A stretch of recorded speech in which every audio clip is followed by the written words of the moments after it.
mostrarles. La razón por la cual entonces dijimos que esta era una oportunidad para mostrar este tema es porque ustedes se van a dar cuenta que hasta este momento uno como que revisa el tema, hace una charla, hace revisión de la literatura, mira cuáles son las fuentes y demás. Y ya cuando uno se enfrenta a los casos y a la vida real, uno probablemente solo como especialista, no en todos los sitios tenemos colegas de la especialidad para decir, hombre, ¿usted qué piensa? ¿Qué opina? No estoy seguro, ¿será que esto? ¿Será que lo otro? Vemos que hay como muchos matices, quisimos llamarlos así. Entonces, empezamos a ver cómo los temas que nosotros revisamos, pues digamos que tienen en la vida real otras connotaciones, no siempre se presentan así, los desenlaces, por más de que no sepamos la guía y por más que no sepamos el criterio, tampoco termina siendo así. Dependemos mucho en muchas situaciones de las otras especialidades para hacer un equipo de trabajo. Entonces, cuando tenemos discrepancias en opiniones, disponibilidad en la noche, que entonces que esta especialidad está hasta las 4 de la tarde, nosotros somos el único especialista que queda en la noche, por ejemplo. En cuanto a los manejos, también tenemos muchos matices diferentes. Entonces, si tenemos un paciente que nosotros le hemos llamado así pacientes MEDER, que son pacientes muy complejos que tienen 70.000 patologías al mismo tiempo. Entonces, lo que probablemente le ayuda para una cosa le empeora o está contraindicado para la otra, cosas por el estilo. Procedimientos también, porque hoy en día se van a dar cuenta que a medida que la especialidad ha ido creciendo, entonces empezamos a ver cómo en vez de ser como una especialidad que hacemos más cosas como para cooperar en un equipo de trabajo, entonces ahora otras especialidades dicen, ah, no, cualquier cosa no, pues eso lo hace el emergenciólogo. Y entonces ya nos convertimos literalmente en los toderos de todo y pues digamos que eso es un tema aparte, pero se convierte en un tema de discrepancia también. Muchas veces también hay que tomar decisiones inmediatas y no tenemos la información suficiente, pacientes y familiares son malos informantes, entonces la decisión terminamos tomándola basados en una información, o digamos que una pesquisa visual muy rápida. Podemos tener diferentes opiniones, claro, y eso pasa en todas las especialidades. Eh, y que ustedes se van a dar cuenta, nosotros estamos 24/7 y tenemos todos los problemas de sobreocupación, de falta de otras especialidades, que es algo a los que les guste la especialidad o que hayan estado con nosotros, pues van a ver que estamos enfrentados.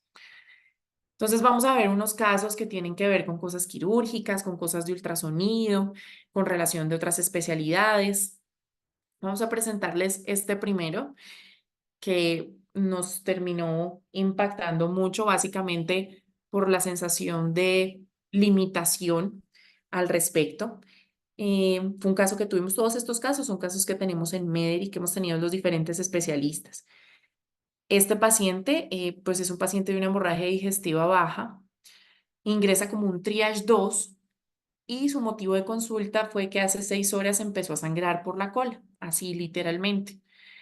74 años, masculino.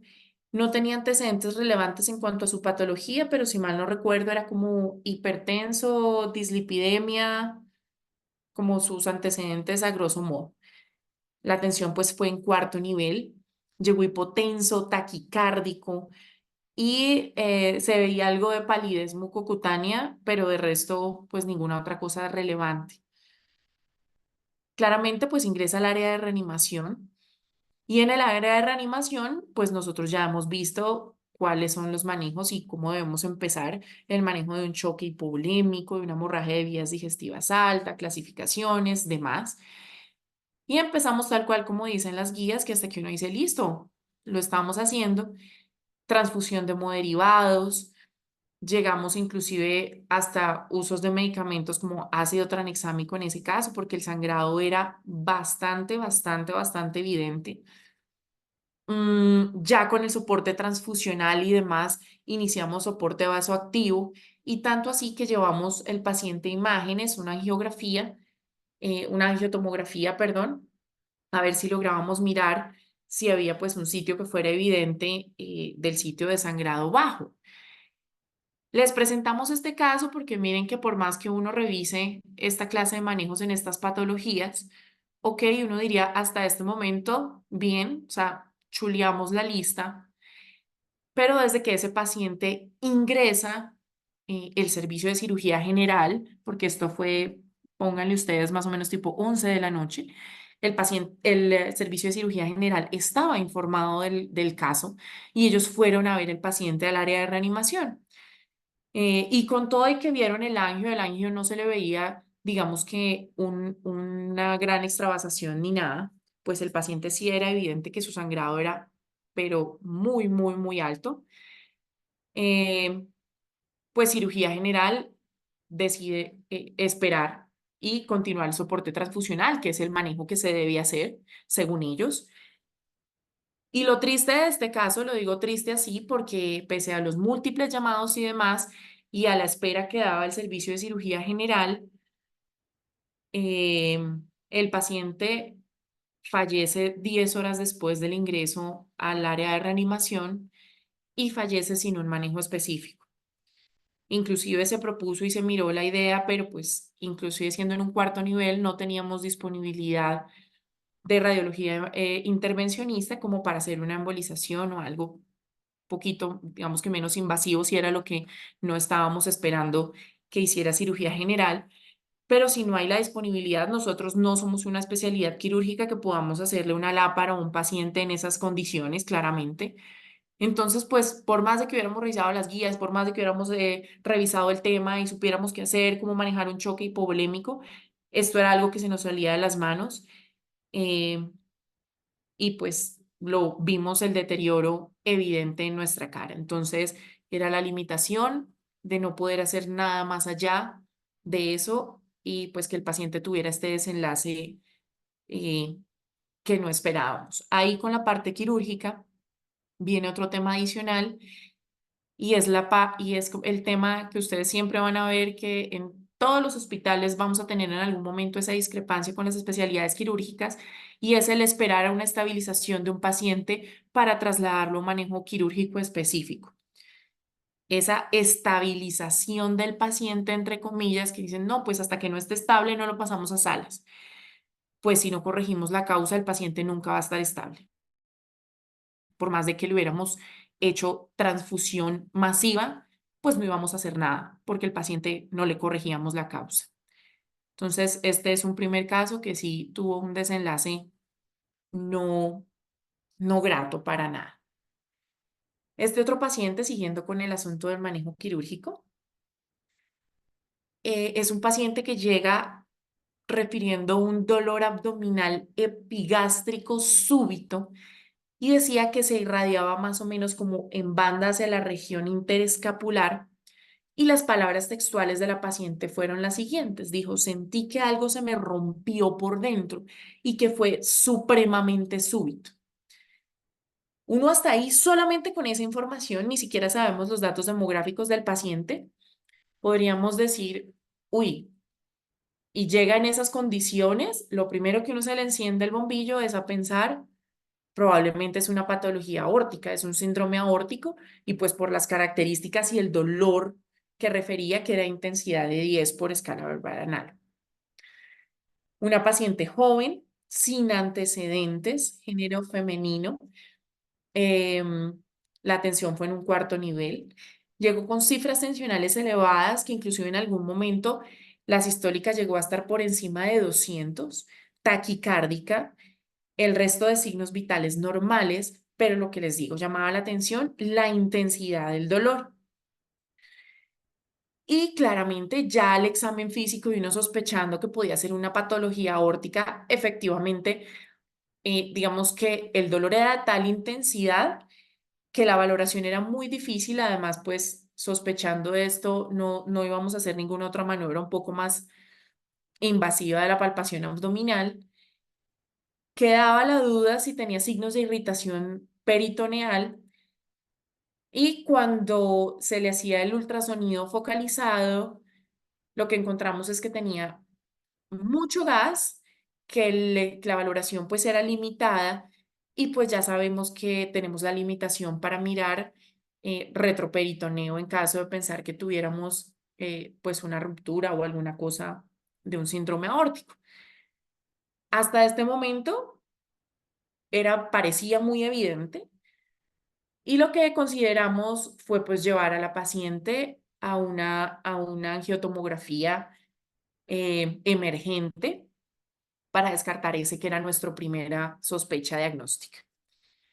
No sé si alguien se anima, y ya que estamos poquitos, que sea como más eh, con confianza, si alguien se anima, lástima que no les puede traer el tag completo porque se ponía muy lento el video, pero a decirnos qué ven en esas imágenes, qué ven en esa imagen, a grosso modo, quien quiera, podemos decir lo que queramos, lo que se nos ocurra. Doctora, pues así como a primer ojo me Ajá. llama particularmente una imagen que se ubica a nivel anterior, como, sí, como la superficie de la pared abdominal, que ahí es como si no, no corriera, o sea, es una zona que es tipo intensa, como si no corriera por esa zona. ¿Es contrastado el TAC? Sí, claro, porque es un angio. Ujú. Sí. Y Pero eso que mira que aquí no lo mostramos, este es la imagen sin contraste, porque mira que no se ve el contraste en la aorta, ¿sí ves? sí, sí, sí, sí veo. Ajá. Pero Entonces, no estoy como la seguro. transición del contraste, Sí, pero si no tiene contraste en ese caso, pues no estaría viendo nada realmente. ok. Bueno, este asunto vale, dice como que aire. Lástima que no podamos lo que les cuento, como ver la transición completa de la tomografía. Porque claro, nos centramos demasiado en ver aorta, porque el cuadro era clarísimo de un síndrome aórtico. Y sucede entonces que cuando vimos rápidamente las imágenes, pues no había nada claro de extravasación de medio de contraste como para pensar que hubiera una ruptura o algo. Y entonces, pues nada, y lo miramos y lo miramos y lo miramos y dijimos, no, nada. Acto siguiente, le dijimos a la interna que estaba en ese momento que si por favor iba a imágenes diagnósticas a mirar quién estaba de radiología, si nos podía priorizar la lectura de las imágenes, pues porque no veíamos nada evidente. Y la señora ya en este momento la teníamos con infusión de nitro y toda la cosa porque las tensiones arteriales estaban voladísimas pero partidísima del dolor. Y entonces cuando la interna va y mira, y mira con el radiólogo las imágenes, pues el radiólogo le dice que él tampoco ve nada evidente en aorta, pero que le llama la atención, no sé si alcanzan a ver el cursor, si no lo voy a poner aquí, puntero láser, le llamaba la atención esta imagen, ¿sí ven? Pues entonces sucede que esto que ustedes aquí ven acá es la cámara gástrica. Esto es uno de los pliegues del estómago, pues. Y esto aquí era una imagen que traspasaba la pared gástrica. Si uno bajaba un poquito, aquí empezaba el páncreas. Exacto. Entonces, el asunto fue que, claro, esto era lo que llamaba la atención. Y si ustedes hubieran visto, aquí abajito, justo, pero mejor dicho, literal utilizamos las siguientes palabras. Dijimos, está peinando el páncreas, porque apenas, más o menos, entonces ya ahí va el asunto, porque claro, miren que todo lo enfocamos a que era un síndrome aórtico y que la señora, mejor dicho, se le rompió la aorta por todas partes, ya la teníamos con nitro, no les digo. Cuando nos muestran esto, entonces, en retrospectiva, lo primero que hicimos fue igual, nuestro querido interno, vaya y reinterrogue otra vez 70.000 veces a esa señora porque esto no cuadra. Lo que nos dijo el radiólogo preliminar, pues lo que le dijo a la interna, es que era una imagen que parecía como si fuera una aguja. Y uno dice, Dios mío, pero ¿cómo alguien se puede tragar una aguja y no se da cuenta? Pasa por el esófago, no pasa nada. ¿Cómo no perforó el esófago arriba en el mediastino y cómo llega hasta ahí y logra perforar el estómago y quedar ahí a un pelito, pero un pelito del páncreas. Nos explica el radiólogo adicional, porque pues esto es algo que uno no ve nunca. Nos dice además la grasa adyacente no tiene ninguna alteración, lo cual nos indicaría pues que es algo reciente, es decir, ese cuerpo extraño que él nos dijo puede ser una aguja, pues está ahí hace muy poquito. Y entonces, claro, ya en una anamnesis totalmente dirigida que el interno nuevamente fue a preguntar, pues la señora efectivamente había almorzado pescado. Y les estamos diciendo que esto eran más o menos 8 de la noche y la señora había almorzado pescado. Pues sí, tal cual, entonces esto era una espina de pescado que había perforado el estómago y justo quedó ahí localizada a un poquitiquitico de lesionar el páncreas. Entonces, pues claro, acto siguiente ya pues mejoramos un poquito la sintomatología, el dolor de la paciente, pero ya le habíamos empezado antes nitro porque teníamos que bajarle esas tensiones tan altas que tenía. Las imágenes pues nos mostraron eso y entonces ahora empezaba la discusión porque siendo esto más o menos las 8 de la noche, eran las 3 de la mañana y cirugía general no tomaba la decisión de pasar a la paciente a salas de cirugía. Y en un principio, que lo alcanzaron a poner en su primera valoración, pues esperaban manejo expectante. Expectante, pues nosotros no entendíamos cómo esperar qué o esperar que de alguna manera, por no sé qué medios, saliera la aguja o saliera, porque ahí está, sospechábamos que era una espina de pescado, pero el radiólogo había dicho que parecía una aguja. Finalmente, y pues después de mucho insistir, porque fue gracias a insistencia de nosotros, del equipo que estábamos en reanimación, pues sí consideraron que no había otra manera de que eso pasara y pasaron a la paciente al áparo y efectivamente le encontraron la espina de pescado y para mucha suerte de la señora no había ninguna otra perforación ni lesión de órganos. Es decir, simplemente traspasó el estómago y no más. Y literal, la señora lo describía, siento como que se me rompió algo por dentro. Entonces ahí esas imágenes ya nos quedaron a nosotros para la posteridad porque pues fue una espina a la que hasta nitro le alcanzamos a poner. Listo. Siguiente caso. Doctora, qué pena. Cuéntame, cuéntame. Una pregunta. Ajá. ¿Se alcanzó a perforar el estómago en algún momento? Claro, claro, la No espina hubo perforación. llegó hasta abajo, no sé cómo no perforó antes, porque no es tan atípico, y sí me acuerdo, ponle, tuve unos 5 casos en mi vida que he visto casos de mediastinitis con desenlaces fatales por cuerpos extraños, específicamente espinas de pescado, pero que hayan logrado bajar hasta el estómago y lo hayan perforado así, pues claramente es mi primer y único caso, no habíamos visto un caso así. Y claro, la espina perforó el estómago y quedó ahí alojada tal cual donde la vieron.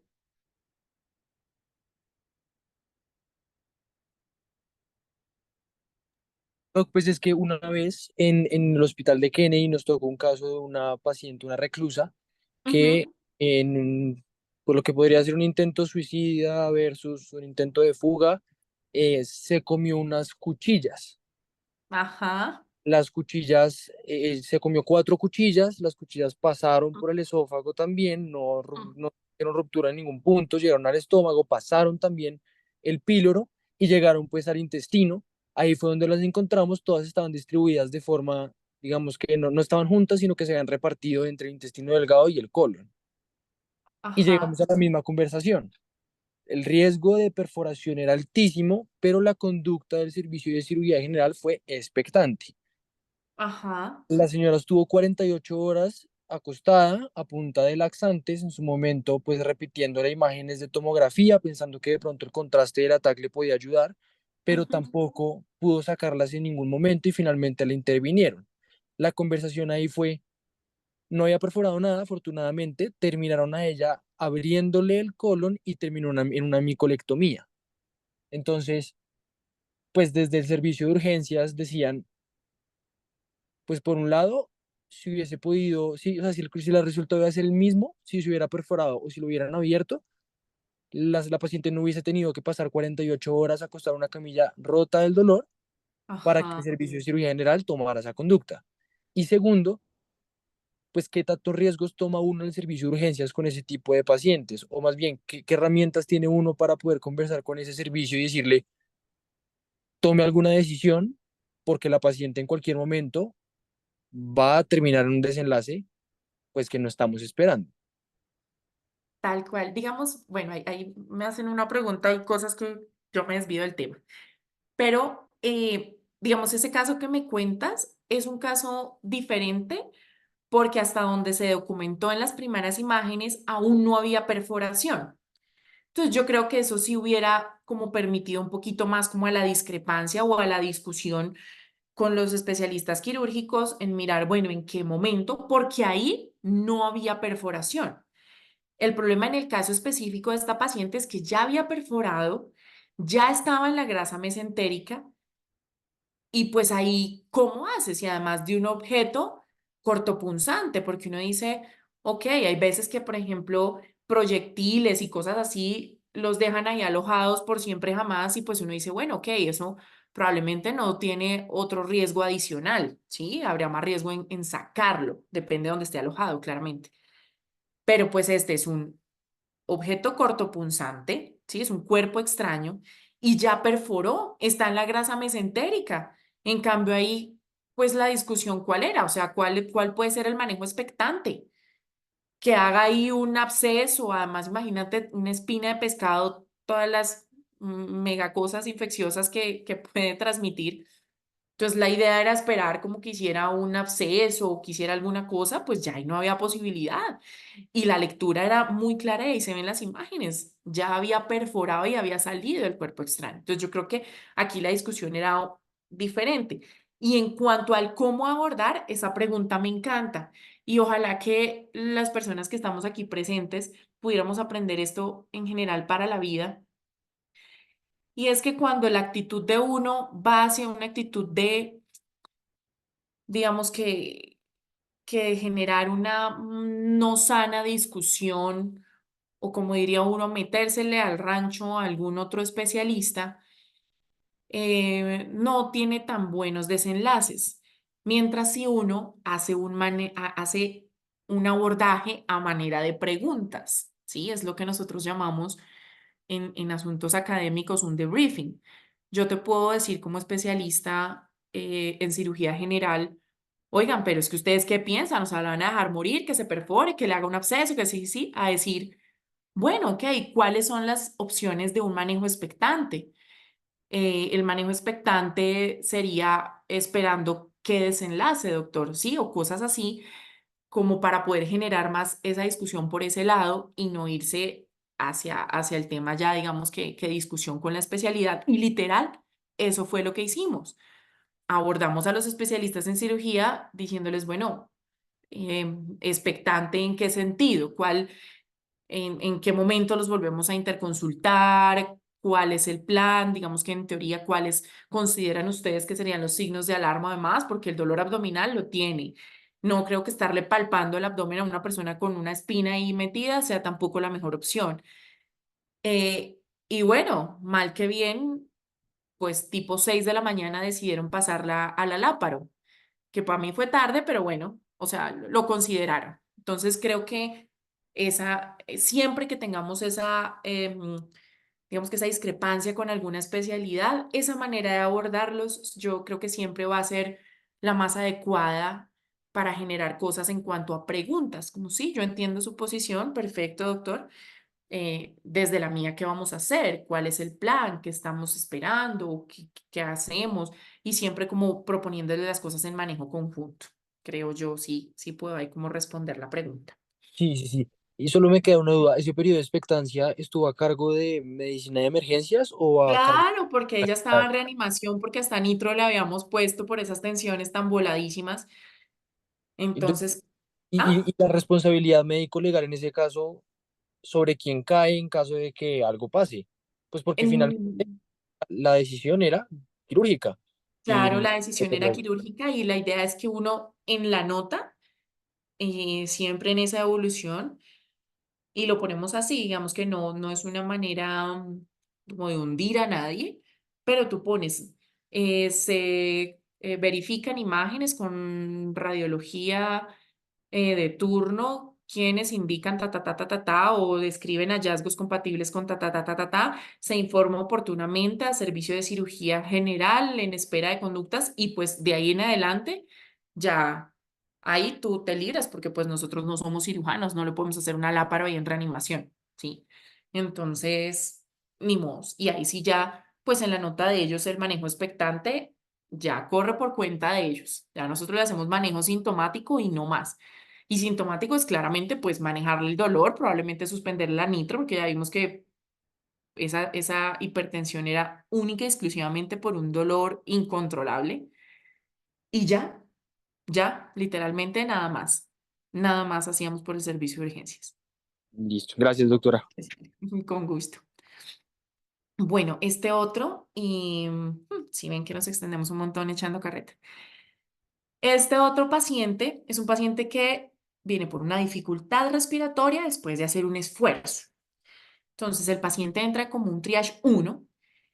El cuadro fue muy súbito, trae el hijo al papá, un papá adulto mayor.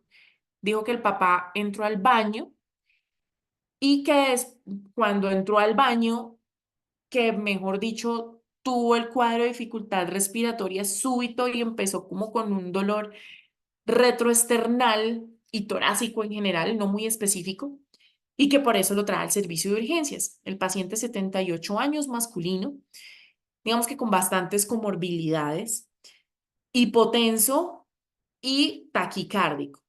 Cuando llega al servicio de reanimación, desaturado.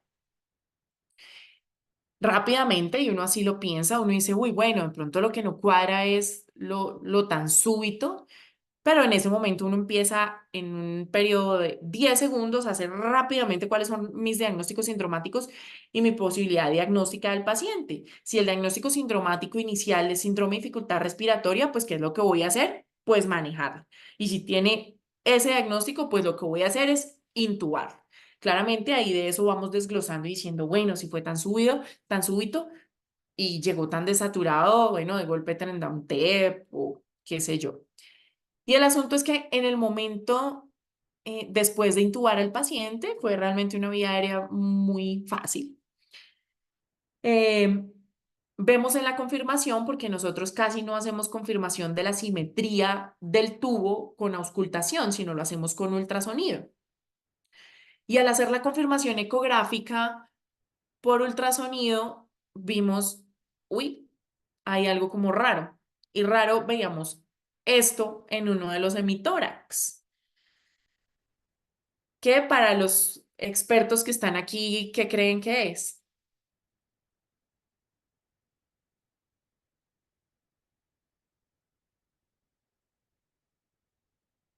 Lo que se les ocurra.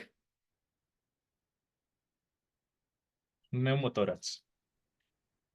Exacto, entonces ahí un poquito más específicamente tenemos ultrasonido, ahí estamos con un transductor lineal, muy bien, y entonces vemos que tiene ausencia del deslizamiento o sliding en ese campo pulmonar. Les cuento aquí por la experiencia personal que tuvimos en ese momento, fue que pues de entrada nosotros no nos sospechábamos como esa patología, o sea, jamás. Y con ver eso lo dudamos mucho. Hicimos la confirmación con un transductor lineal después de haberlo visto inicialmente con el transductor sectorial y volvíamos a mirar y dijimos, no, no, no, debe ser que no estamos mirando bien, no estamos poniendo bien, pero dudamos mucho de lo que nosotros mismos estábamos viendo ahí en esas imágenes. Y dijimos, no, no, no, no puede ser. Y después de eso, de confirmarlo como en 20.000 puntos diferentes y pasarlo al transductor lineal, que se ve pues mucho más bonito de esa manera, hicimos percusión y efectivamente en retrospectiva vimos que sí tenía desviación de la tráquea. Entonces el pobre señor, sí señor, lo que tuvo fue un neumotórax a tensión espontáneo. Entonces miren que ahí otra vez, pues lo primero que dijimos, y ahí lo que les digo, estábamos haciendo la confirmación de la simetría del tubo, o sea, acabábamos de intubar al paciente. Y en ese momento, de una vez, la primera indicación para nosotros ahí como emergenciólogos, descompresión con aguja, además que les cuento que eso fue como de libro, o sea, esa descompresión quedó, pero espectacular. Y dijimos, bueno, pero ¿cómo así? ¿Pero qué pasó si fue algo tan súbito y el señor estaba en el baño, o sea, fue con una valsalva? ¿Qué pasó? Y echamos para atrás y fuimos a reinterrogar al familiar, al hijo. Y ahí fue cuando el hijo nos dijo, ay, sí, sí, sí, doctores, es que imagínense que mi papá tuvo COVID y estuvo muy mal por el COVID y quedó los pulmoncitos enfermos por el COVID. Y eso que en esta placa no se alcanza a ver tan bien como se veía, pero claro, era un paciente que tenía muchas bulas. Probablemente, no sé si exposicional antes ya hubiera tenido algo, pero ya tenía secuelas en el parénquima pulmonar por el COVID. Y ya, claro, en retrospectiva todo fue muy evidente, pues el señor hizo una valsalva, en las valsalvas se le rompió una de las bulas y hizo el neumotórax espontáneo. Pero créanme que dentro de los diagnósticos que bajaban del diagnóstico sintomático inicial, el neumotórax, atención, no era nuestra primera opción.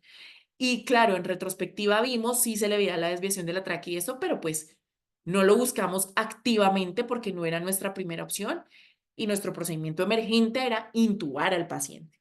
Ya aquí después que hicimos la descompresión con aguja y demás, que el servicio de cirugía general pasa el tubo de tórax, vemos que en el parénquima pulmonar sí tenía compromiso del parénquima por el antecedente, pues lo que les digo, ya dijimos, bueno, ya, todo fue muy evidente, pero lo logramos, o sea, tuvimos la primera sospecha, fue por el ultrasonido que hicimos para confirmar la simetría del tubo, por la intubación.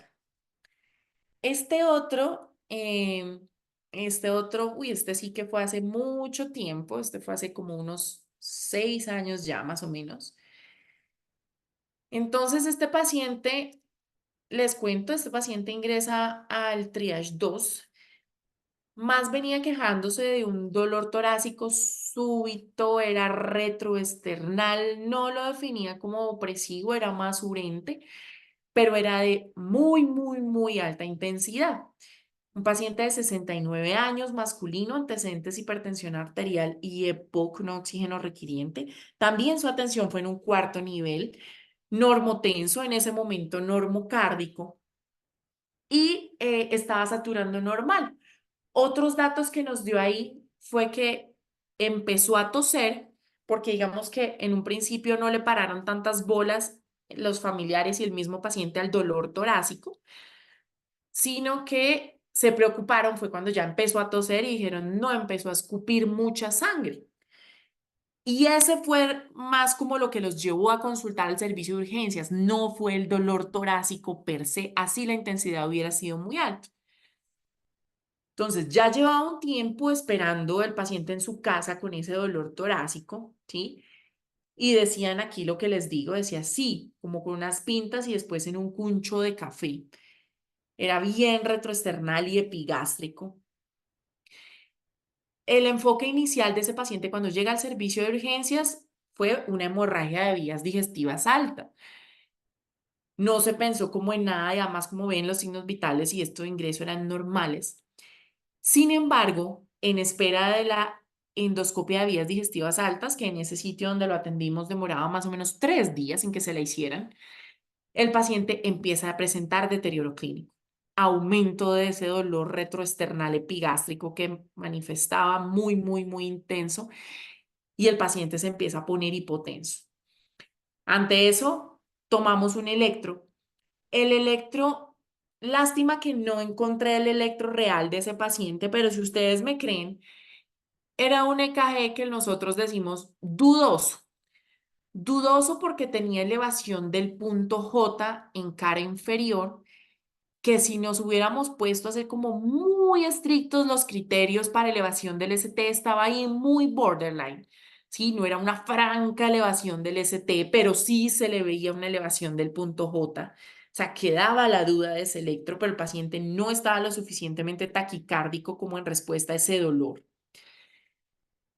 Pero entonces, en ese momento, cuando el paciente se empieza a poner hipotenso, dijimos, no, el paciente, aparte de eso, necesita soporte vasoactivo. Y para iniciar el soporte vasoactivo, estábamos pasando el catéter central. Hasta ahí el paciente pues no tenía, estábamos esperando que saliera el reporte de la troponina porque no estábamos convencidos si realmente ese dolor era un dolor de características isquémicas coronarias. Y cuando estábamos pasando el catéter central, estábamos mirando con el ultrasonido las ventanas, algo más de forma académica, por estar revisando y para hacer la confirmación del flujo ahorita y demás. Y vimos unas imágenes similares a estas que les traigo.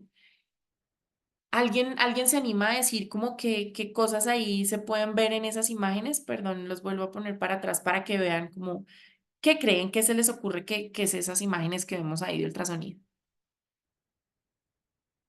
Ajá, exacto. Son intestinos y ustedes ven ahí cositos como de las austras y demás. Lo otro probablemente, el de la imagen de la derecha, probablemente será cámara gástrica, ¿sí? Ajá. Entonces uno ve eso y ¿qué fue lo que nos llamó la atención? Adivinen esa imagen igualitica del lado derecho. La vimos cuando estábamos haciendo la ventana, eso fue esplenorrenal, la esplenorrenal. Y vimos eso en la parte del tórax. Y nuevamente, volvimos porque claro, uno cuando ve cosas así, uno duda mucho de uno, o sea, uno no confía en uno. Y volvimos a mirar y volvíamos a mirar y como tres mirábamos lo mismo, y dijimos, venga, eso así que se ve como intestino, como material particulado, como ese peristaltismo, lo estamos viendo en el tórax. Está muy raro, ¿sí? Y se veía mucho ese material así particulado, como que está flotando ahí, porque no le veíamos las imágenes típicas de un líquido libre, por ejemplo, pleural, que uno dice, no, listo, pues alguna cosa, tuvo un hemotórax o no, tiene un derrame pleural, no, se veía así. Entonces, esas imágenes y el paciente supremamente hipotenso. El siguiente paso con el equipo de urgencias fue pues avisarle a cirugía general porque tenía todo el hemitórax izquierdo ocupado por eso. Y lo mejor del caso fue que vinieron los cirujanos y tan, pasaron el tubo de tórax. Y pasan el tubo de tórax y adivinen qué sale en el tubo de tórax. Sale en el tubo de tórax comida. Así, tal cual. Habían pedazos de arroz, pedazos de alberja, pedazos, inclusive pedazos chiquiticos de carne por el tubo de tórax. Sí, tal cual, vale. Por el tubo de tórax vemos eso. Nosotros no teníamos ni idea cómo organizar los pensamientos de eso. Y lo único que dijimos es, no hay nada que hacer, tenemos que urgenciar ya, pero ya, esa endoscopia de vías digestivas porque estuvimos a punto, pero mejor dicho, a 10 minutos de empezarle todo el manejo antiisquémico en sospecha de un infarto agudo de miocardio a este paciente. Y manejo antiisquémico, ASA, enoxa, absolutamente todo. Y con ese poco de pepas que ustedes saben que le da uno a la persona que está infartada, ¿no? Que son como 80.000 pepas recién llegan. Entonces, lo que hicimos fue diferir ese manejo antiisquémico, pasarlo rápidamente a la endoscopia de vías digestivas. ¿Y a alguien se le ocurre que vimos en la endoscopia?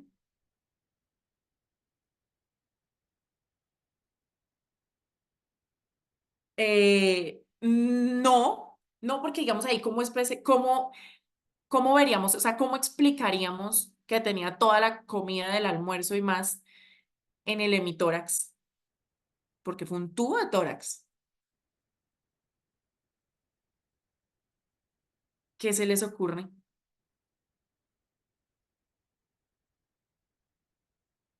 Con ese cuadro así súbito, tal cual. Eso, súper. Y eso fue lo que le ocurrió. Entonces, aquí como está diciendo, vale, pues el paciente hizo una ruptura, o como diría el doctor Cohen, una ruptura esofágica espontánea. Y al hacer esa lesión esofágica, además que el hueco era, no me acuerdo cuál fue el reporte de la endoscopia, pero era un hueco, una ruptura esofágica. Y pues claro, lo que había comido se le pasó para el hemitórax. Ese fue el cuadro súbito que tuvo. Eso fue, y claro, si echamos para atrás, por eso es que les digo que ese es el gran desafío de la medicina de emergencias, que uno lo ve en retrospectiva y todo es súper evidente, pero cuando llega el paciente, pues no es tan evidente, nos toca partir de lo que vamos viendo y vamos encontrando. Entonces, claro, en retrospectiva era evidente, esto le empezó al señor mientras que estaba comiendo, luego empezó a toser muy, muy duro porque sintió que se atoró y en la tosida tan duro fue que empezó a tener ese dolor súbito, retroesternal y demás. Y pues ahí fue la cascada de los síntomas y luego el cuncho de café y todo.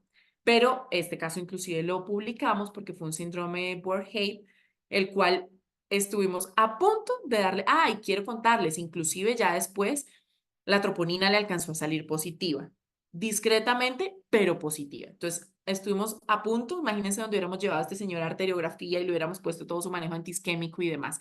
Y todo fue basado en unos hallazgos ecográficos por ultrasonido que hicimos para una confirmación de un catéter central en un paciente hipotenso.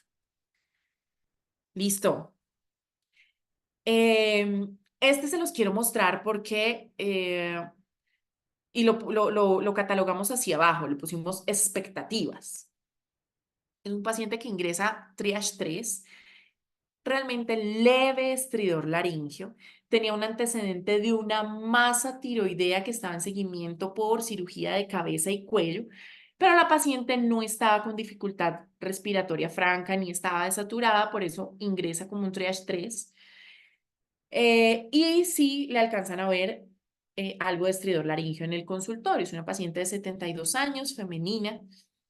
Esa masa, lo que les digo, era una masa inicialmente como tiroidea que le estaban haciendo el seguimiento y demás. Signos vitales, pues nada tampoco tan alarmante. Y saturación dentro de límites normales. Lo que llama la atención es que es valorada por la especialidad quirúrgica. Y la especialidad quirúrgica indica lo siguiente: manejo en unidad de cuidado intermedio, es decir, por emergenciología, por alto riesgo de pérdida de vía aérea, una vez ellos le hacen a esa paciente las imágenes con el TAC. Y quiero mostrárselas. Espérenme a ver si logro aquí que se vea que esto es un video. Quiero que miren ahí bien esas imágenes de esa tomografía, si quieren la vuelvo a echar para atrás y me dicen qué opinan.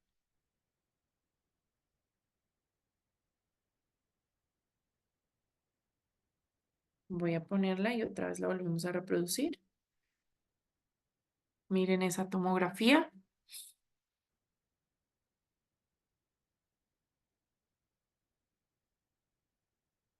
¿Qué creen? ¿Qué opinan? ¿Qué ven en esas imágenes?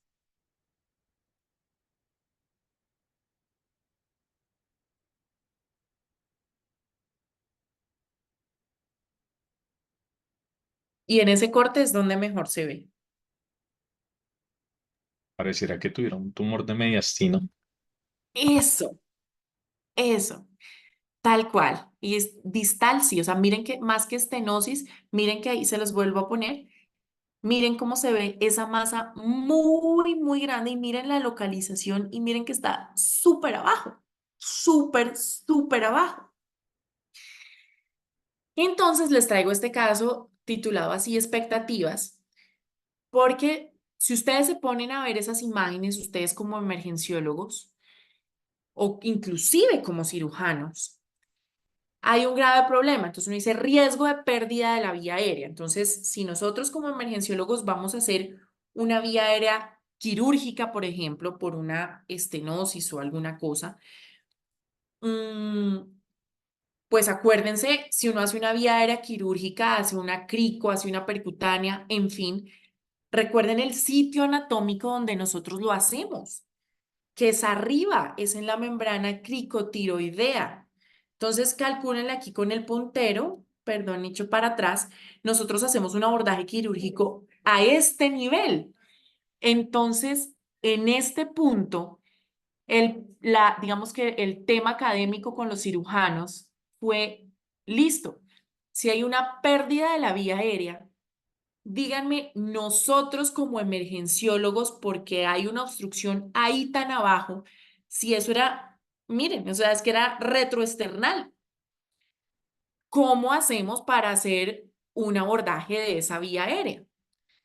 Pero, pues para ellos la expectativa es, bueno, si hace falla, pues intúbelo. Pero era una cosa que no teníamos la posibilidad nosotros, o sea, si ellos no podían hacer inclusive un abordaje de una tráqueo, porque inclusive la tráqueo va más hacia cefálico, es el sitio anatómico es más hacia cefálico de donde está esa lesión, pues ahora imagínense nosotros como emergenciólogos, ¿qué podemos hacer ahí? Y ahí viene algo como lo que decía Juan. Listo, tú aceptas ese paciente para manejo por la especialidad y realmente llega a ser una falla eh, respiratoria. ¿Y tú qué haces? ¿Tú qué haces? ¿Cuáles son las expectativas que le vas a dar al paciente, a la familia y a la especialidad quirúrgica que está pidiendo que hagas tú algo que ni siquiera ellos pueden hacer en este momento?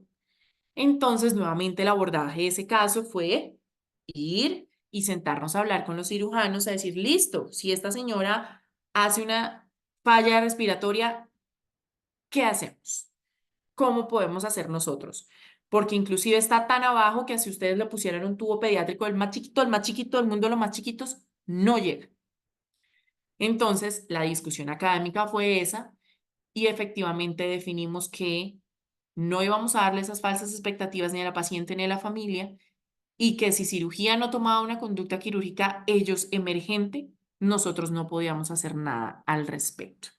Pero, pues esta discusión se tenía que dar más allá de decirle, sí, listo, ingrésela y nosotros, entre comillas, la vigilamos y pues, ¿qué vamos a hacer si hay alguna falla por eso? ¿Listo? Entonces, en estas cosas nosotros tenemos también que generar esa discusión.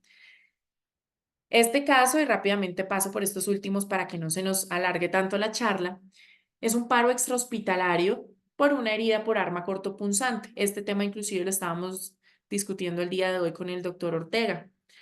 Es un paciente que ingresa como un triage 1, es un traslado primario por herida por arma cortopunzante, tiene una lesión precordial.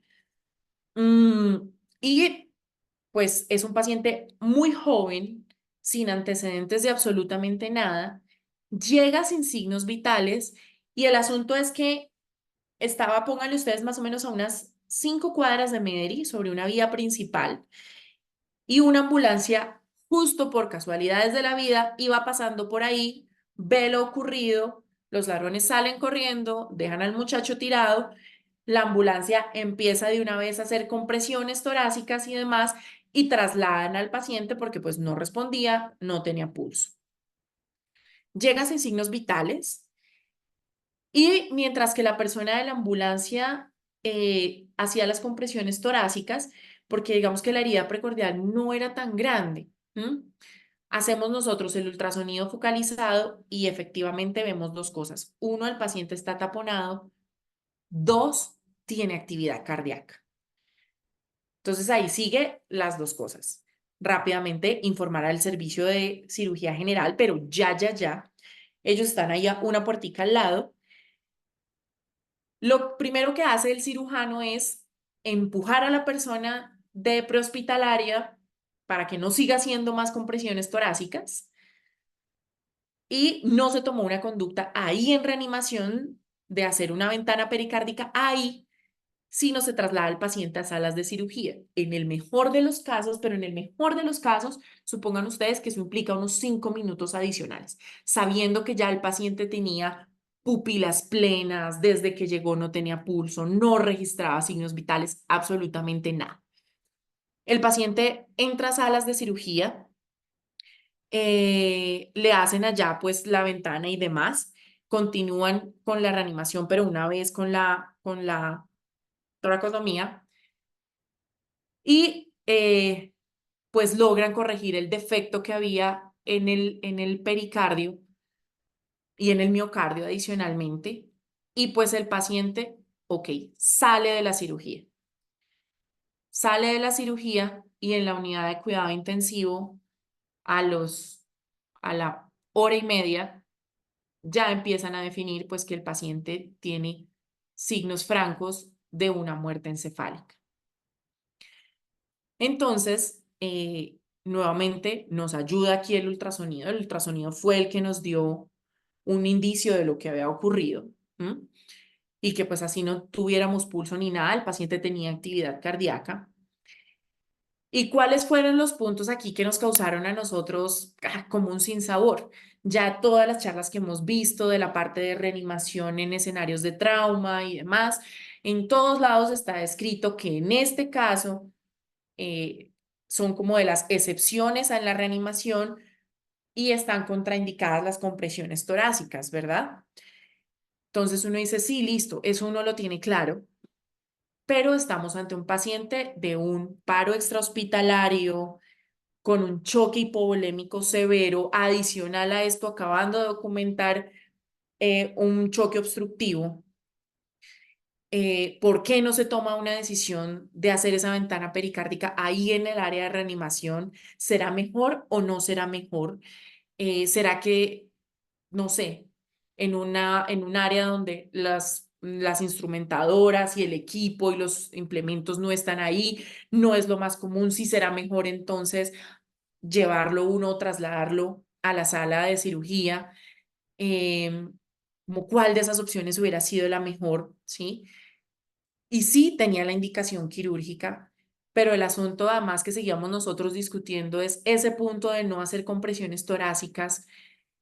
Era evidente que el paciente podríamos haber recuperado la parte cardíaca, sí, pero de no seguir haciendo compresiones torácicas, ¿cómo seguimos garantizando así sea un mínimo de perfusión cerebral si es que lo que queríamos era salvar al paciente? Sí, que suena muy heroico, pero entonces, ese caso, pues el resto de aristas como personales y lo que fue informarle a la familia y todo eso fue terrible, no se imaginan lo dramático que fue, pero quedaron esos sinsabores. Sí, sabemos lo de las compresiones, sí, sabemos lo de la toracotomía, sí, sabemos todas esas cosas, pero pues fue un caso que definitivamente a todos nos dejó muy impactados, pues los que estuvimos ahí presente cuando lo atendimos. Em, este caso lo paso rápidamente. Un paciente también triage 1 con un dolor torácico, muy características isquémicas, tiene un electro, pues, con unos francos signos de lesión en cara anterior y ya que se ven unos signos de necrosis también, es decir, el paciente llevaba más de 12 horas con ese cuadro de dolor. Si mal no recuerdo, llevaba casi 24 horas cuando consultó, un paciente supremamente joven, sin ningún antecedente. Llega choqueado, hipotenso, taquicárdico, con agregados pulmonares, hipoperfundido, pálido, diaforético, mejor dicho, de libro. Y volvemos a la misma discusión. Llega en horas de la madrugada, muy de la madrugada, y si ustedes recuerdan, las arritmias y el asunto por reperfusión, pues ese paciente empezó a hacer todas las arritmias que se imaginen, desde bradiarritmias hasta taquiarritmias, entonces llegó a ser un ritmo nodal. En el momento en que hizo la alteración del estado de conciencia y el ritmo nodal y el bajo gasto, necesitamos ponerle un marcapasos transcutáneo. Eso no da espera para ponerle un marcapasos transvenoso. Luego de un momento pasaba de esa bradiarritmia a la taquiarritmia y entonces se hacía taquicardias ventriculares con pulso, que necesitamos en 3 ocasiones hacerle cardioversión, es decir, hasta sedarlo y demás. Ahí ya lo teníamos multisoportado, lo teníamos con todo el soporte vasoactivo que se imaginen y todo lo que hemos discutido en estos casos, soporte inotrópico, vasopresor, ya también lo teníamos con antiarrítmico. Eh, la única razón por la que no lo habíamos intubado era porque entre episodio y episodio el paciente recuperaba muy bien el estado neurológico. Entonces uno lo saludaba, sí, lo llamaba y demás, ¿cómo sigue? Y el paciente, sí, me molesta, me duele y seguía con dolor torácico y seguía con dolor torácico. Entonces sería un caso muy evidente para decir, bueno, pues, ¿qué es lo que necesita? Una PCI, ¿sí?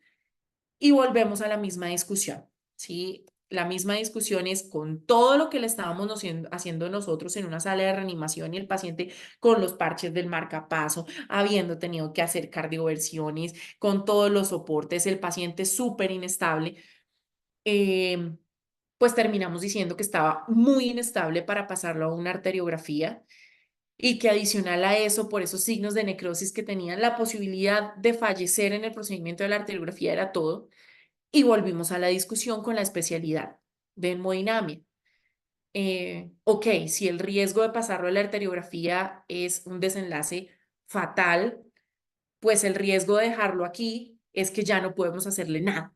Ya nosotros como emergenciólogos no podíamos ofrecerle absolutamente nada. ¿Por qué?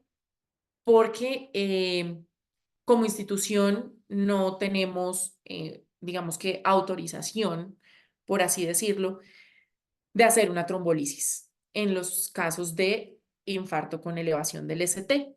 Y claro, si ustedes se ponen a pensar en retrospectiva, así tuviéramos la indicación, pues tenemos la especialidad de hemodinamia y hemodinamia dice que el procedimiento de una PCI es lo suficientemente riesgoso como para pasarlo en ese estado. Ahora imagínense una trombolisis. Entonces, bueno, ahí volvemos a quedar maniatados.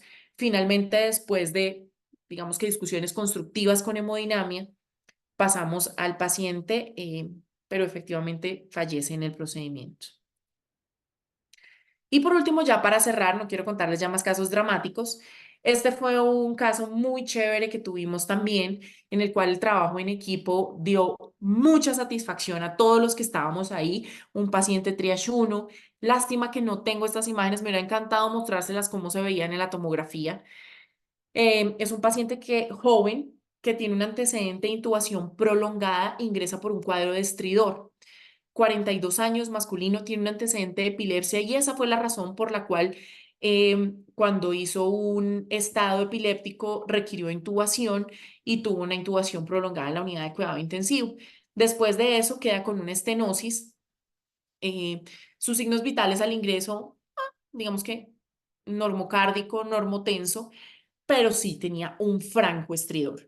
Tenía imágenes recientes ahí institucionales que fue donde vimos pues que la estenosis era significativa. Aquí quiero recalcarles porque fue muy importante esto que nosotros repetimos y que hemos visto en un montón de charlas, las P de la intubación, de la secuencia rápida de intubación y no sé qué, pues aquí sí que fue primordial la primera P. De esa dependió todo, porque esa primera P es la preparación. Preparación y decir, Dios mío, esto tiene todas las posibilidades de complicarse y de ser la vía aérea más terrible del mundo de los terribles. Y en preparación, pues había que prever. Uno, tener informados a los anestesiólogos y decirles, mire, tenemos una vía aérea que va a ser muy difícil. Los anestesiólogos se pusieron la 10 y dijeron, listo, estamos preparados y estamos listos al llamado. Hicimos inclusive marcación con el ecógrafo del punto donde haríamos una vía aérea quirúrgica en caso de que falláramos en la intubación, ¿sí? Y lo que dijimos en una primera propuesta fue, vamos a hacerle una intubación despierto a ese paciente, ¿listo? ¿Qué pasó? Decidimos hacer la intubación despierto y ponerle una dosis ajustada inicial a ese paciente de ketamina. Explicamos el procedimiento y demás. La dosis realmente fue muy bajita. Ya habíamos puesto el anestésico local y todo. Y una vez pusimos la dosis bajita de ketamina, el paciente hace un espasmo mandibular y todo se echa a perder, porque ahí claramente ni siquiera alcanzamos a hacer la laringoscopia. En ese momento, pues claro, nos vimos, es lo que se llama en estos casos, verse obligado a actuar. No hay otra opción y pues ya teníamos sí o sí que poner el relajante muscular y irnos a lo que fuera. Llamamos a anestesiología en ese momento, entonces mientras que ellos iban bajando, nosotros pusimos la dosis del relajante, completamos la dosis del inductor rápidamente y apenas completamos la dosis del relajante, hicimos la primera laringoscopia y efectivamente vimos que era un Cormac que no se veía absolutamente nada. Les traigo esta foto abajo. Si no se han familiarizado, no saben qué es, se los presento. Es una bujía o un buggy, el cual yo en lo personal lo guardo en mi canguro y lo tengo, mejor dicho, en todas partes y en todos los turnos porque me parece que es una herramienta fundamental que generalmente no tenemos y no solicitamos en nuestros servicios y que sí que nos ha ayudado en esas situaciones. Entonces, con la ayuda de esa bujía, yo le hago solamente un intento de intubar al paciente y veo que efectivamente está muy difícil la vía aérea. Esto es en cuestión de segundos. Llega un primer anestesiólogo y nuevamente aquí lo que creo que hizo éxito en este caso fue tomar una decisión rápida, no quedarse pensando en lo que uno ya sabía que era algo muy esperado. Y lo que propusimos en el manejo en equipo fue, yo le dije inmediatamente al anestesiólogo que si él estaba de acuerdo, que él seguía intentando para intubarlo, que cogiera la bujía y ahí yo ya tenía todos los tamaños de tubos posibles. Y mientras que él seguía intentando intubarlo por arriba, yo iba haciendo la vía aérea quirúrgica, el anestesiólogo, listo, doctora, adelante. Y en ese momento yo hice una vía aérea quirúrgica percutánea. Este aparato que ustedes ven aquí, esto es pues el equipo de vía aérea percutánea, eso tiene, digamos que un kit y demás, y eso está en los carros de paro. Y en ese momento llamamos a cirugía general y pues excelente, como un equipo multidisciplinario, inclusive estaba laringología, y laringología hizo presencia ahí en el grupo. Obviamente, hicimos la vía aérea percutánea, lo logramos, pero era muy difícil la ventilación. El paciente por la hipoxia, había momentos en los que hacía unas bradicardias que obviamente si no podíamos resolver la hipoxia, tocaba manejarlo adicionalmente con atropina. Anestesiología siguió intentando, pero definitivamente no logró una vía aérea de otra manera, entonces lo logramos así percutáneo. Y ahí mismo en la sala de reanimación, cirugía general bajó absolutamente todas sus cosas y le hicieron la tráqueo ahí en el área de reanimación. Entonces, fue un ejemplo muy bonito de cómo el trabajo en equipo, ninguno de los especialistas que estábamos ahí presente gritó, dijo ninguna cosa, nada, fue totalmente un trabajo en equipo, respetando las labores de cada uno, la experiencia de cada uno, y pues de ver que si tú cuentas con todas esas especialidades, en tu sitio de trabajo, pues es una maravilla. Y si ya hay posibilidad de hacer eso por un paciente, pues espectacular. Entonces, no todos son casos que tengan desenlaces pues tan tristes o tan malos. Este paciente le fue muy bien, se le hizo la tráqueo ahí y fue un caso muy bonito que los que estuvimos ahí presentes pues lo recordamos con mucho agrado. Listo, entonces ya hay para terminar, como les dije, no todo está escrito, no todo son cosas de que revisamos en las guías y esto es así, esto se hace así y siempre tiene que salir. No, o sea, créanme que hay discrepancias hasta en la lectura de un electro, que uno dice, no, pues eso es obvio porque no, hasta en eso hay discrepancias. Pero sí es muy importante y en esto se ve el trabajo en equipo, el diálogo con las otras especialidades. Uno duda mucho, muchas veces de uno mismo. Y si uno dice, Dios mío, hubiera tomado una decisión rápida y oportuna y no hubiera dudado tanto de lo que yo mismo vi, pues hubiéramos podido tener unos desenlaces diferentes y pues mirar los diferentes puntos de vista. Y para cerrar, me gusta, yo creo que esta frase es una de las más citadas, que el buen médico trata la enfermedad, pero el gran médico trata al paciente que tiene la enfermedad.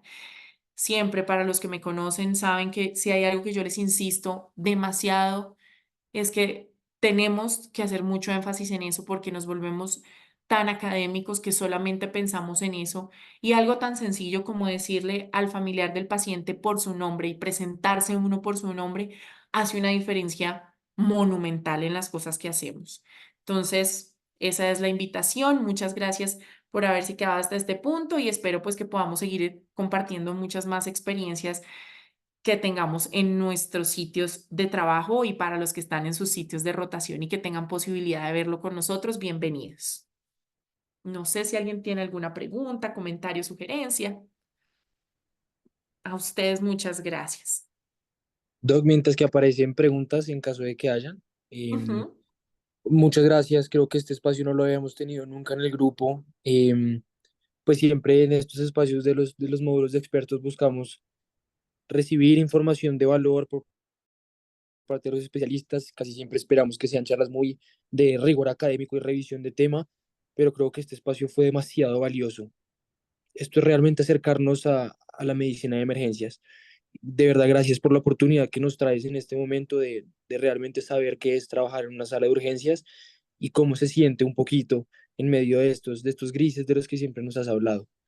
Es un honor poder compartir este espacio contigo y nada, creo que este es una oportunidad que a pesar de que fuimos pocos durante la revisión, es de muchísimo valor. Entonces, muchas gracias. Dejo abierto igualmente el chat, todavía no tengo ninguna pregunta. Si alguien tiene alguna pregunta que quisiera hacer por micrófono, ahí está Andrés Felipe Espina con la mano levantada. Andrés, adelante. Hola, muy buenas noches para todos. ¿Qué más, chicos? Pues muchas gracias por este espacio. Yo soy Andrés Ospina, yo soy residente de emergencias. Doc, pregunta, y pues yo creo que este grupo pues está enfocado mucho a los chicos que quieren ser emergenciólogos. No sé qué espacio usted le ve como en comparación a espacios internacionales a la formación del médico emergenciólogo con un enfoque quirúrgico. Por ahí aquel día escuchamos a uno de los profes que está en estos momentos en Estados Unidos y los preparan para hacer tracotomías de resucitación, a veces hacer cesáreas perimortem, y que a veces digamos que nos permita ser un poco más autónomos y no ser tan dependientes en nuestra práctica y si ves que en Colombia haya algún espacio para eso en estos momentos. Es una pregunta, pues yo sé que es un poco complicada, pero ¿tú crees que en algún momento vamos a llegar a eso? Gracias. Muchas gracias por la pregunta, qué chévere, además que da para un tema bien interesante. Muchas gracias y a ti por haber estado en la charla. Bueno, mira que este es un tema, ese es un tema bien importante. ¿Qué es lo que hemos visto en este momento? Que justo inclusive hoy teníamos esa misma discusión en Medellín. ¿Qué ocurre? Hay una cosa que ya viene ahí mucho más implícita, creo yo, y te hablo nuevamente más como desde las experiencias del día a día que de lo netamente estadístico. ¿Qué ocurre? A ver, te voy a poner el ejemplo de un hospital de cuarto nivel como Medellín. Nosotros en nuestra formación como emergenciólogos, nosotros tenemos la práctica para pasar un tubo de tórax. Es más, tú como médico general, tú pasas un tubo de tórax, ¿sí? En el internado te hacen la práctica y te hacen las cosas. Entonces, de poder hacerlo, tú puedes hacerlo, ¿sí? Un médico general puede pasar un tubo de tórax. ¿Qué es lo que pasa? Y te volteo la pregunta. Si tú tuvieras a un familiar tuyo, vamos a suponer en el caso este del paciente que les conté que tuvo el neumotórax espontáneo, ¿sí? Si tú tienes ahí a tu familiar, ¿tú qué preferirías? ¿Que le pasara el tubo de tórax un cirujano general que aproximadamente al mes se ha pasado unos 8 tubos de tórax en un sitio como Mederi, por no decirte más? ¿O un emergenciólogo que sabe cómo hacerlo, está capacitado, hizo la práctica, pero que si mucho ha pasado 2 tubos de tórax al año? ¿Es tu familiar? ¿Tú qué preferirías? Volvemos a lo mismo. Nosotros en las revisiones de charlas y podemos hacer inclusive talleres, si quieres, de una cesárea perimortem, ¿sí? ¿Cuántas cesáreas, así sea solamente para tener la habilidad táctil, ¿sí? De hacer una incisión en un abdomen de una persona embarazada, de una mujer embarazada? ¿Cuántos crees que hace un ginecólogo versus cuántos crees que hacemos nosotros? Entonces, nuevamente te volteo la siguiente pregunta. ¿Tú crees más que es un asunto de egos o realmente estamos haciendo por el beneficio del paciente? ¿Sí? ¿Cuántas veces un emergenciólogo puede hacer una ventana pericárdica? ¿Qué tan frecuente es? ¿Sí? Somos los más capacitados no porque no sepamos, sino en cuanto a práctica para hacerlo. Y te planteo el caso, por ejemplo, que teníamos hoy, ahí justo en Medellín. Nosotros sabemos por técnica y demás, y hemos revisado el tema, y entonces le dicen a uno, bueno, recítemelo de residente, ¿cómo es la técnica para hacer una pericardiocentesis?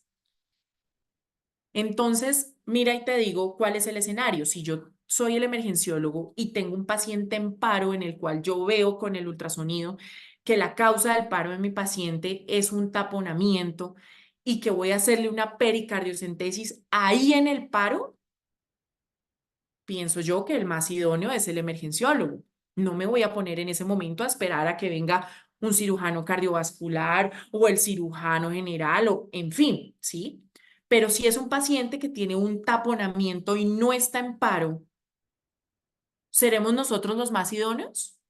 ¿Los que tenemos más práctica? Entonces, una cosa es que ya quizá puede empezar a convertirse en un asunto de egos. Eso es lo que te digo que yo, si me haces esa pregunta personal, es lo que he visto en mi experiencia laboral. Porque ya empezamos a decir, en vez de querer trabajar en equipo, como es el último caso que les puse, ah, no, es que yo puedo, ¿sí? Yo puedo. ¿Para qué voy a llamar al anestesiólogo si igual yo puedo hacer un manejo de la vía aérea? No, no. Miren que podemos aportarnos mucho entre nosotros. Miren en ese caso cómo trabajamos de espectacular con anestesiología y con cirugía general. Y fue un trabajo compartido de todas las experiencias de nosotros, porque yo hubiera podido decir, no, pero yo puedo, yo estoy capacitada para hacer esa intubación, yo estoy capacitada para hacer esa crico, no necesito ni del cirujano ni del anestesiólogo. Hombre, ¿cuánta experiencia más tienen ellos de intubaciones al día y estos otros de vía aérea quirúrgica? Entonces, más te lo dejo como contándote esto. ¿Tú qué opinas? ¿Tú qué opinas? ¿Será un asunto de ego de la especialidad? Y como somos una especialidad que, listo, vamos para arriba y que todavía hay mucha gente que no sabe que es un emergenciólogo, ¿sí?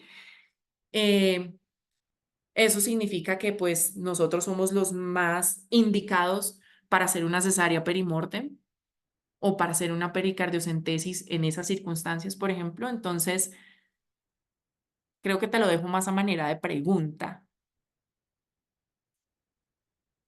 Gracias, Doc. Sí, sí, la verdad es que lo que pasa es que lo veo en retrospectiva y a veces digo, está bien, entiendo, y entiendo cuando pones el caso que dices, bueno, si fue a tu familiar, pero vuelvo a lo mismo, o sea, entonces nunca empezamos a desarrollar una habilidad, no por ego, ¿sí? Sino que no sería mejor que, o sea, dentro de nuestro proceso formativo, no sé, es que quisiera verlo así, nuestro proceso formativo empezar a ver una inclusión más para procedimientos quirúrgicos, porque entonces, lo digo desde la experiencia de Rosario, entonces ya no tienes que ir a una cesárea, tú no entras a una cesárea, ¿sí? Mm, entonces, digo, ¿hasta qué momento como que es ego o es que hemos dejado de lado como ese entrenamiento porque creemos que siempre vamos a tener un especialista al lado? Entonces queda como relegado de hasta cuánto tenemos que entrenarnos y a cuánto tenemos que dejarse ver, ¿sí? Entonces a veces siento que no es que nos pisemos la manguera en nada ni queramos quitarle el trabajo al otro, como ha pasado también con ultrasonografía, sino que es como desarrollar habilidades. Nosotros nunca le vamos a quitar el trabajo al radiólogo, pero cada vez debemos desarrollar más habilidades y siento que a veces no sabemos cómo definir bien el punto de nuestra formación hasta dónde debería llegar y a veces quedo como hasta dónde deberíamos llegar nosotros. Pero no, muchas gracias y bueno, a buscar y a comparar con otros sistemas. Gracias. Claro, perdona, hay una última intervención, Andrés, muchas gracias. Ten en cuenta un punto acá muy importante, que creo que es el que hace la diferencia, y es lo siguiente. Inclusive trabajando en lo que uno podría denominar un sitio de guerra, ¿sí? Como puede ser San Rafa, como puede ser Mary, como puede ser Valle Lili, ¿sí? En estos sitios que uno dice, ve esas complejidades de los servicios de urgencias. ¿Qué tan frecuente crees que es? Bueno, no se los traje aquí el caso de la cesárea perimortem que tuvimos, que también tuvimos una cesárea perimortem. ¿Qué tan frecuente? Míralo más en casos de frecuencia, porque dentro del pensum está ahí dentro de tus competencias ese tipo de procedimientos. Es decir, pensum de Rosario dice que tú como emergenciólogo tienes el conocimiento para hacer una pericardiocentesis, chuleado. dice que tú como emergenciólogo estás en la competencia de hacer una vía aérea quirúrgica chuleado y que tienes además un entrenamiento adicional como en vía aérea difícil, chuleado. Entonces, todo eso te lo digo, tú al tener tu título como especialista, se supone que lo tienes, pero sin ir más allá, ¿cuántas veces tú en tu carrera profesional y como médico general has tenido que verte enfrentado a estos casos? Ahí es donde uno dice, no, pues yo vi el taller y yo revisé el tema y fui al simulador y lo hicimos, pero pues realmente en la vida uno dice, listo, en la residencia vi, qué sé yo, y estoy inventando, ¿no? Una vía aérea quirúrgica. Y ya se supone que con eso tú tienes el conocimiento y guiño, guiño, eres experto en eso. Entonces ahí viene lo que te decía. Listo, tú sabes la técnica, tú sabes ta, ta, ta, ta, ta, ta, ta, ta, ta, pero si hay alguien con más experiencia que tú, preferirías hacerlo tú. Y nuevamente venimos a la disponibilidad de servicios. Tú sabes que la mayoría de servicios de urgencias, si son de cuarto nivel, en la noche se vuelven un CAMI. Entonces, pues ante el no hay otra opción y estás tú solo, pues se supone que tú sabes eso y que tú tienes que hacer la cesárea perimortem y que tú tienes que hacer la vía aérea quirúrgica y que tú tienes que poner el tubo de tórax y que tú tienes que hacer la pericardiocentesis, porque eres el más capacitado en ese momento. Pero si hay un cirujano de tórax, si hay un cirujano cardiovascular, el asunto es que, ok, tú medias y dices, inclusive es muy válido y uno, por eso es que ahí se le baja el ego, pero monumental. Tú dices, bueno, yo me gradué y nunca en la vida vi hacer una pericardiocentesis. Listo, pues miremos esta, cómo la hace el cirujano cardiovascular y de golpe, pues yo ya me sentiré un poquito más confiado si me toca hacerla a mí. ¿Sí me entiendes? A eso es a lo que yo me refiero. Porque esto que uno piensa y lo ve demasiado ER es un porcentaje ínfimo de lo que nosotros vemos en un servicio de reanimación, inclusive en servicios de reanimación de alta complejidad. Entonces, más te lo voto como por ese lado. Gracias, Doc. Muchas gracias. Con gusto a ti. Bueno, hoy muy interesante esa discusión, creo que nos aplica a nosotros también como futuros médicos generales, un poco la conversación acerca de dónde queda ese médico general que antes hacía apendicectomías, hacía cesáreas en los sitios rurales y digamos que tenía todas estas competencias que cada vez quedan un poco más relegadas para las especialidades como tal.